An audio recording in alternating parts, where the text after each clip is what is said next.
When local growers put great food on Tennessee tables, that's living green. Join Live Green Tennessee tonight as we learn a quick and easy way to make super fast mozzarella cheese. Plus, we take a trip over to East Tennessee with a visit to Hydroponics High. And we get ready for the holidays with a look at Thousand Pines Christmas Tree Farm. All this right here, coming up next on Live Green Tennessee.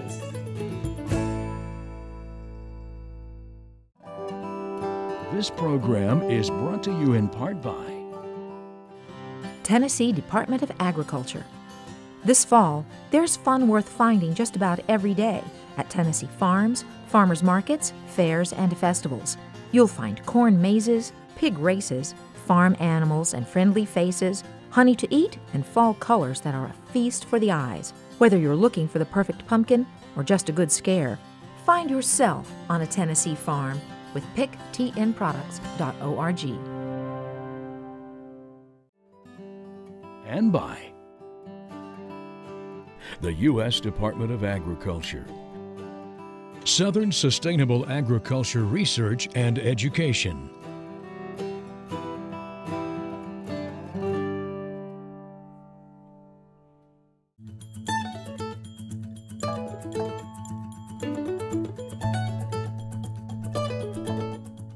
connecting the grower to the buyer, the country to the city, and smart shopping with a healthy lifestyle.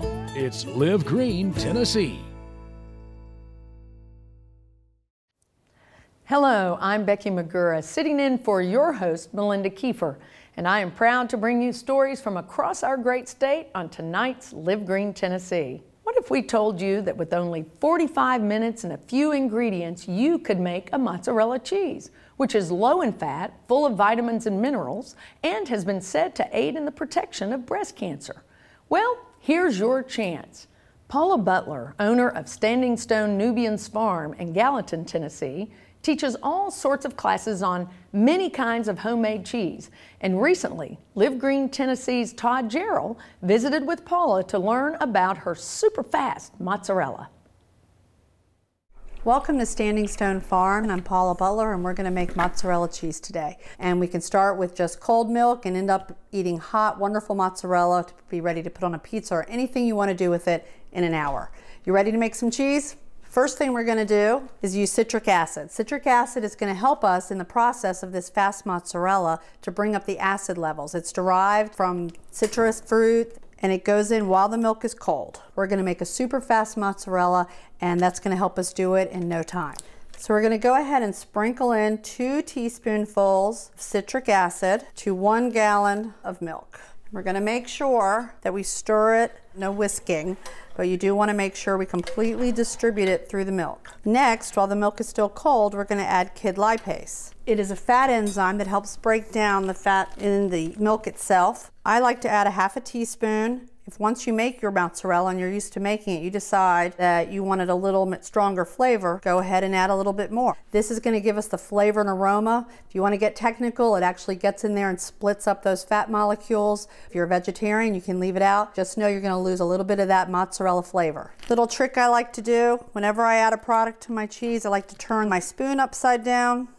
That way I know I've put it in. Something happens, phone rings, somebody comes to the door. I know what I've done. This is not a cheese you want that to happen with. That's one of the reasons I lay everything out in advance. This is super fast mozzarella, so we got to move super fast. So now that we've added the kid lipase, we need to go ahead and make sure we really stir that in again, just like the citric acid, getting it distributed throughout all of the milk.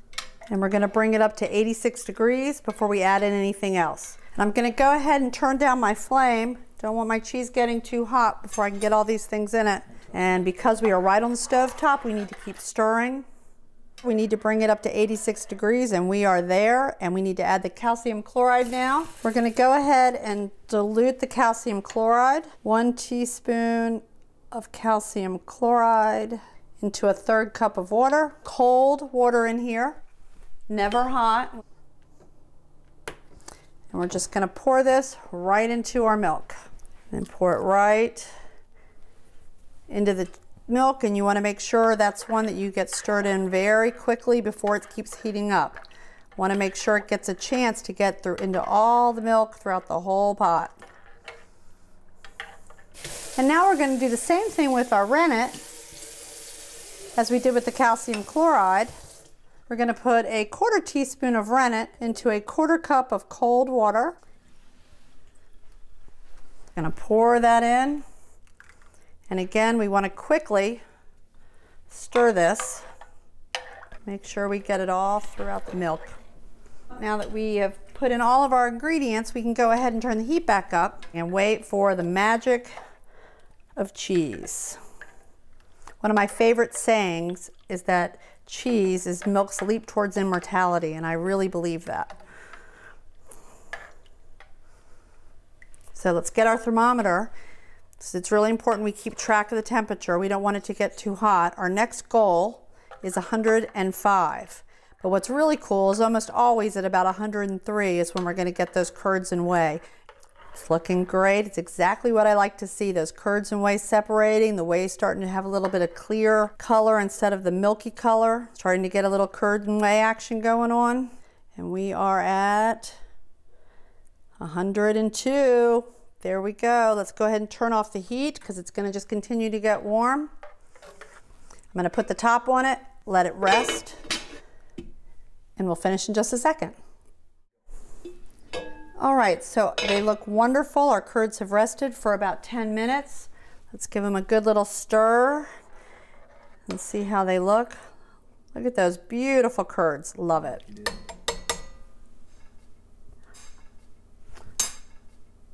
I like to use one of these mesh colanders to help scoop out the curds. The first thing you want to do is get out any of the excess whey, and then we're going to microwave it, so we're going to use a glass bowl. Remember, the more curd, the more cheese, so get every last little bit. You'll always have in cheese making lots and lots of extra whey. This is so wonderful for your tomato plants or any acid-loving plant. It absolutely will thrive with it. You can also use it in place of chicken stock. I use it to make rice. So you don't need to just throw it out. Okay, now we're going to go ahead and put them in the microwave. We're going to start with just 1 minute. We're going to take our curds, put them in the microwave in our microwave safe bowl. 1 minute. I have a full power microwave, so I'm going to do it for about 2 minutes and 45 seconds. 1 minute, salt it, drain whey. 1 minute, salt it. More than you would think, drain whey. And this last one about 45 seconds. If you have a weaker microwave, you might need to do it a little bit longer. Never longer than 1 minute each time. Just pull it out, stir it a little bit, drain any whey, and put it in for another 30 to 40 seconds. Looks beautiful. Shiny, smooth, exactly what I want to see. If we really just want the weight of it to pull on itself, like taffy.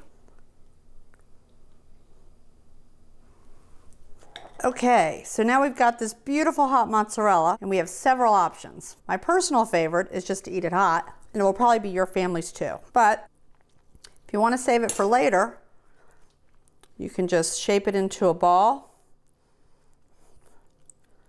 Remember, it's very hot to work with.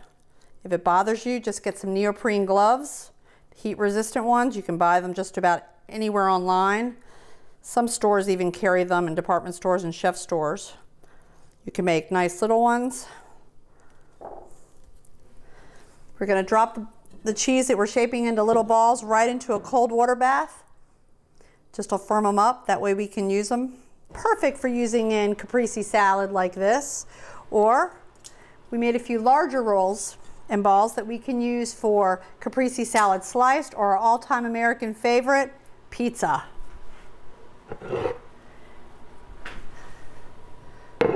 Few things better than that. Bon appetit.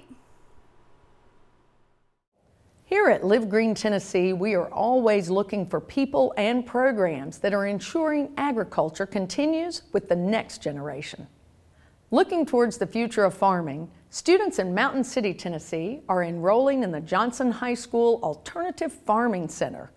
These students are not only growing hydroponic lettuce, cucumbers, and tomatoes, but they also cultivate koi for area ponds and water gardens, and raise tilapia for home cooks in one of the most interesting high school agricultural programs in the state of Tennessee. Let's take a look at Horticulture High, and this story brought to us by Chris Smith of East Tennessee Public Television.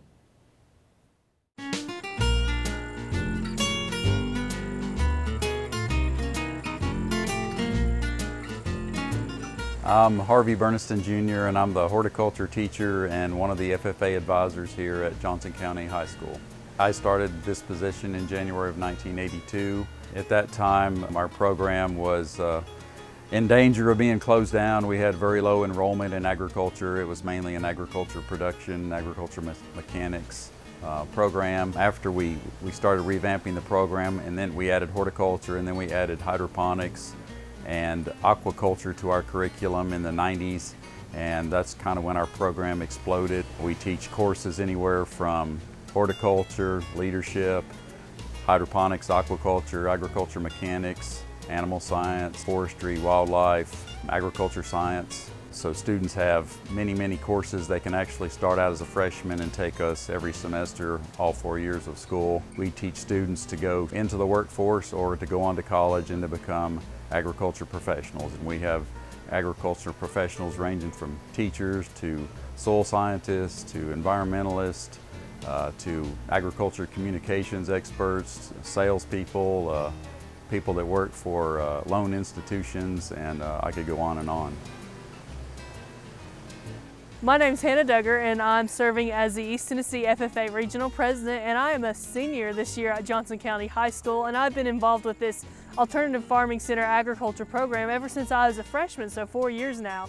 And this is very important to our economy here and also around the world, because we teach students about hydroponic agriculture, which requires 1/10 of the space that a regular conventional crop does, and also it's cheaper around the world, and you can grow these crops all year round. Also at our Alternative Farming Center, we have a 1,200 square foot aquaculture greenhouse where we grow and process tilapia and ornamental koi. And this is very important to agriculture today because aquaculture is currently the fastest growing agriculture industry in the world. My name is Tracy Duggar, and I am an agricultural teacher here at Johnson County High School. And we, of course, have this alternative farming center here on the hill.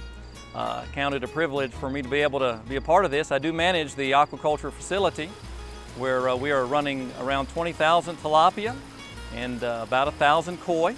We have a 10,000 square feet aquaculture facility. I have 5 raceways. Each raceway contains about 20,000 gallons of water apiece. We have what they call a recirculating system, and like, for instance, one of our concrete raceways is about 5 feet deep and contains about 20,000 gallons of water. And we will actually purchase our baby tilapia from a farm in Louisiana. They ship them overnight. We get about 4,000 or 5,000 at a time. And if we feed those rascals right, then we can expect in about 9 or 10 months a finished product. We are certainly doing so many things regarding the water. The main ingredient that we're interested in is good water quality. And so we are very interested in trying to take a temperature reading, a pH reading, a salt reading, as well as some nitrogen reading to make sure that the water is in proper quality. We do have a lot of aquatic plants that are often marketed to our koi audience. We've got a lot of folks that will come in here buy an ornamental koi, and we circulate our fish water through those plants. And so we are certainly growing those aquatic plants. Certainly within this facility, we're also able to do some hydroponic vegetable growing. We presently have cucumbers and lettuce that we sell to the public. We sell our fresh tilapia for $5 a pound, and my students actually fillet fish. We are trying to teach these kids some things that they can carry out to the next stage of their life.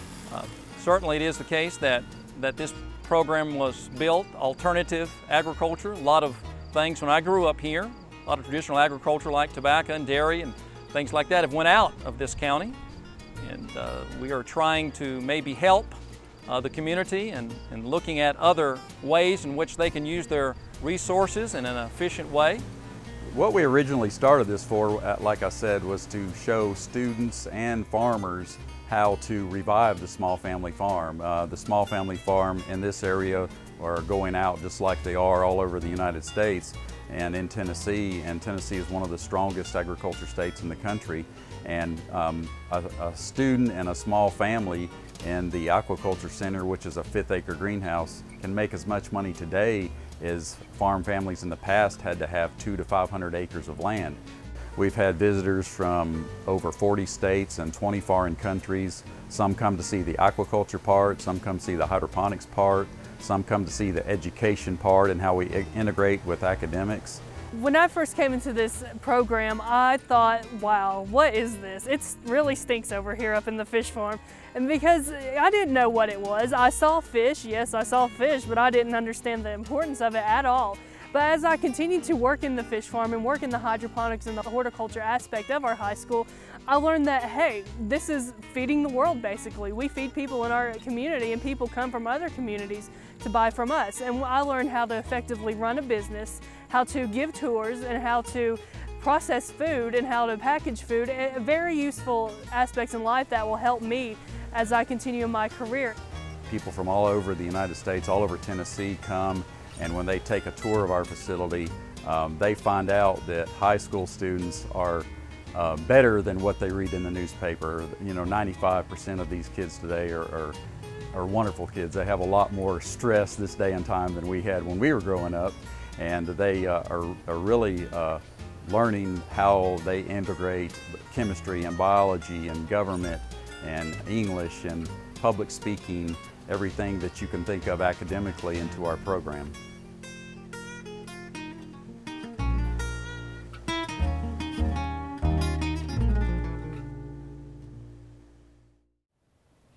Richard and Anna Savage took their love of the holidays and turned it into a business venture over 25 years ago when they opened Thousand Pines Christmas Tree Farm. Offering a variety of pines including Virginia, Scotch, white, Norway spruce, and more, the business has grown over the decades. But what does it take to start up and maintain a business that doesn't typically see income for the first 7 years? Live Green Tennessee's Jamie Trevathan recently visited with Anna to find out just what it takes to be in the business of Christmas. This is Thousand Pines Christmas Tree Farm, and Richard Savage and I are the owners. We started this about 25 years ago, and we started it with about 50 acres, but we have decided that's way too much, so we're down to about 10 acres now. Both of us were teachers, and we wanted something for our retirement. So Richard decided that he would plant these trees, and then after planting them, we decided that it was the right thing to do, so we just kept planting and kept working on them. We start planting, the trees are about 18 inches tall, and we know in advance it's going to take about 7 years and an awful lot of work. Every year we have to fertilize, we have to shear and shape the tree, we have to keep all the insects off from it and try to keep the weeds down. So it's a big project, and it lasts from about March until December. We usually get January and February off, and then we start all over again. Well, when we first started about 25 years ago, Richard did a great deal of the work. After you plant them and you take care of them and all of that, he did all the work. And then he had his stroke, and after that I started shearing and working, so I do all parts of the work, and then we have a grandson, Sean, who helps us. Yeah, this tree that we just went around a little bit is the Norway spruce, and most of the time you'll see that they're already shaped. You do very little. We'll take a little clipper normally on these and just take a little bit here or there, but pretty much they're already shaped. And most people kind of like these trees when they're not perfectly shaped, as opposed to the white pine, which is the softer needle right here. They love those perfectly shaped. But what we'll do now is we'll take you down to either a Scotch or white pine that we find that hasn't been sheared and kind of walk you through that process. This tree is a white pine, and like my grandmother was talking about, it's the most natural tree to Tennessee, this area. And they're very soft needles. They're not very good for ornaments, but they're great with lights. And this other tree over here is a Scotch pine. They're a stiffer branch which hold ornaments better, and they're also great with lights. They're a little tougher wood, so they're a little harder to shear. We do most of the shearing in July. And we also top and get the top straight and stuff, and we'll try to find one of these that has not been sheared. Basically, when we shear it, what we're looking for is almost like a pyramid or a Christmas tree shape. So we try to trim the tree back to where the new stuff will grow, but it will also look like a Christmas tree.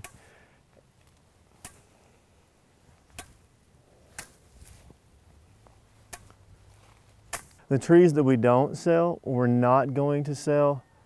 If they're Scotch pine, we make wreaths out of them. We'll take a tree that maybe doesn't have a top or is very crooked and would be hard to stand. We take that and we cut it, and then we clip off the limbs, and that's how we make wreaths. We put them in little metal wire and we clasp them down after we put the branches in there. And then we spray it with a little spray so it'll kind of keep.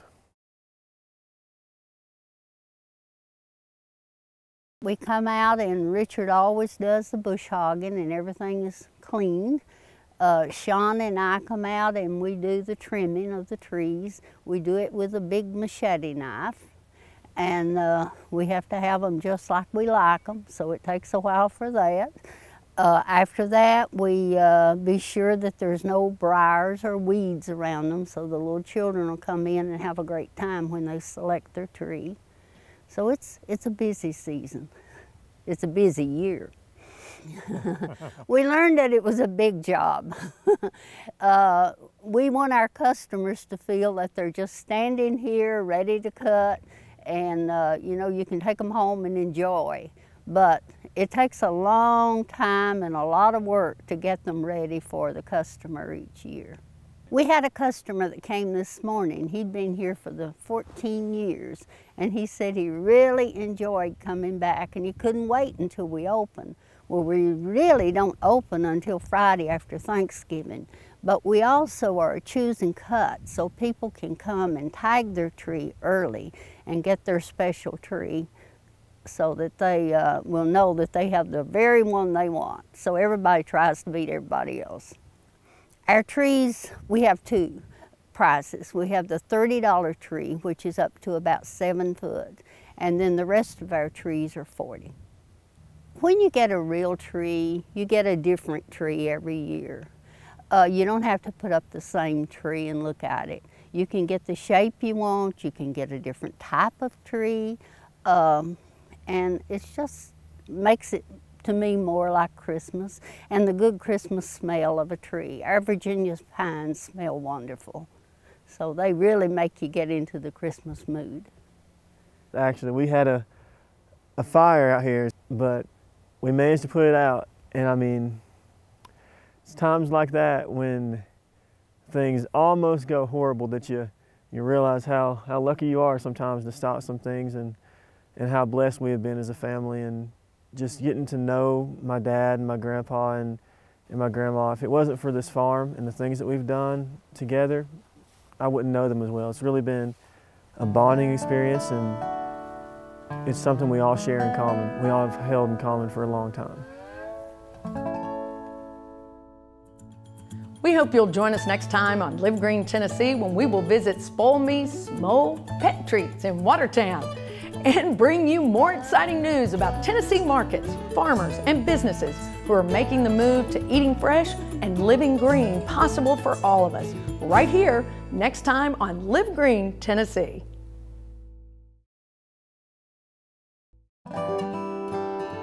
This program is brought to you in part by Tennessee Department of Agriculture. This fall, there's fun worth finding just about every day at Tennessee farms, farmers markets, fairs, and festivals. You'll find corn mazes, pig races, farm animals and friendly faces, honey to eat, and fall colors that are a feast for the eyes. Whether you're looking for the perfect pumpkin or just a good scare, find yourself on a Tennessee farm with picktnproducts.org. And by the U.S. Department of Agriculture, Southern Sustainable Agriculture Research and Education,